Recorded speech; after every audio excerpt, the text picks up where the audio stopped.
And good evening. Welcome to the Raymond Show. That's right, we're on YouTube Live. We're hanging out. We're looking over at the bay. It's a beautiful evening. It's approximately 1:30, 2 o'clock Eastern Standard Time in the morning, a.m. Things are fantastic. I'm hanging out with a couple of guys right now. Names to be announced later. So stick with it. But they will chime in when they feel there's opinion to be, divulged into. All right, let's get right to the point. On the Raymond Show, this is what we do. We talk about all the things that a lot of people are thinking about. Girls, guys, little children, everybody in between. Talking about what you're thinking about, but you know what? You never really share it with anybody.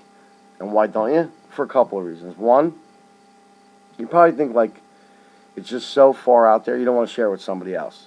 Two, you don't have enough friends. Or three, which is the worst case scenario, you don't have anybody to all share with. So you look to either your neighbor that you can't stand, your mother who will take your call all the time, which she really doesn't count, or just somebody that you fucking really can't stand, but because they're going to listen to your fucking crying bullshit, you'll tell them and maybe makes you feel a little better. Over here, though, on this show, you can say whatever you want, good, bad, or indifferent. We're welcome to comments. This is kind of like open forum. Say what you want, say what you mean, and mean what you say. All the time. Nobody's right, nobody's wrong. We're here to share things with others. You know why? Because this is a happy, peppy place. All right. What are we going to talk about tonight? Dazer says, one of my special guest stars, Dazer says we're going to talk about relationships. Sexual relationships. All right, you know what? Immediately you're starting to think, oh my God, they're going to get perverted. They're going to talk about stuff that is like gross and disgusting. No, that's not what we're talking about. We're talking about exactly like this. All right, we went out this evening. We went out to the patio bar in Point Pleasant. How you doing? Had a good time. There's a lot of people there, a lot of females, a lot of males, a lot of intermingling, a lot of elbow rubbing, a lot of things in between. And we come to this. When they say no, do you really mean yes?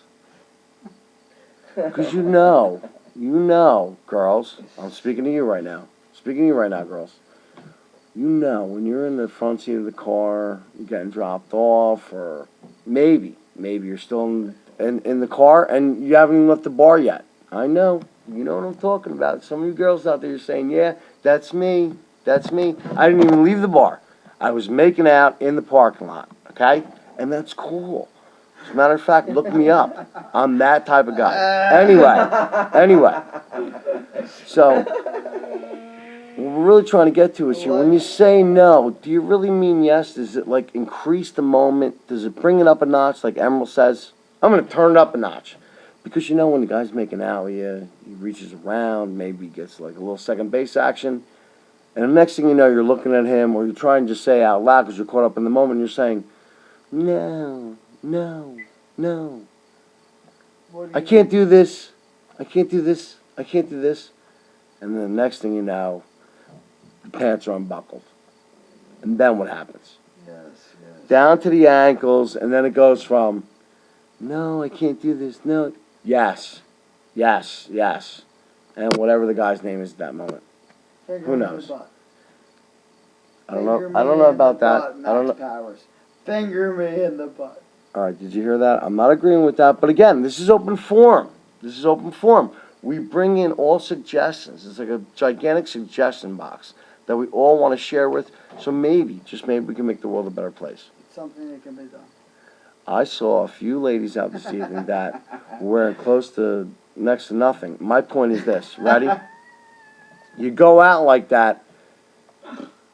Is there ever a chance that you could ever say no and really not mean yes? Are you kidding me?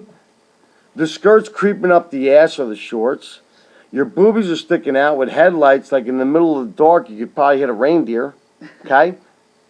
And then you want to turn around and say no? I mean, so many girls, you go out and you know what? You leave nothing to the imagination. I think, and I'm being fair here, and guys agree with me? Absolutely. A lot of you ladies have probably beautiful figures. Beautiful physiques, what have you. Great features. And you know what? You're in competition with the rest to be catty. Why do you do that? Wear some fucking clothes. Leave some imagination to the guy. Let him try to work for that shit. But don't do the opposite and wear next to nothing and then try to give the guy nothing. I mean, come on. Are you not screaming slut when you walk out with the Daisy Dukes with a fucking guinea tee on? With no brassiere? Brassiere, which, by the way, and this is a very educational show too, and we're going to show you along the way in the next few episodes. The brassiere was invented by a gentleman whose name was Otto Titzingly. Otto Titzingly. Look it up. Google it. You may think I'm wrong right now and you're laughing. I know some of you are going to be like, oh my God, you know what? Let me see if he's right. I am absolutely 110% correct. Who was the Correct. shithouse invented by? Thomas Crapper. John Again. Crapper. John Crapper. Again, you see, we're very intelligent people here on this show. We're not here to fool around. We're only here to try to make your world just a little bit better if we can. If we can. So, getting back to the bar and about like girls dressed, whatever. Guys, here's what I'm saying. Maybe you want to turn it up a notch. You fags Step it up. fucking took 'em. Fuck you. Touch your cigarettes, bro. Dude.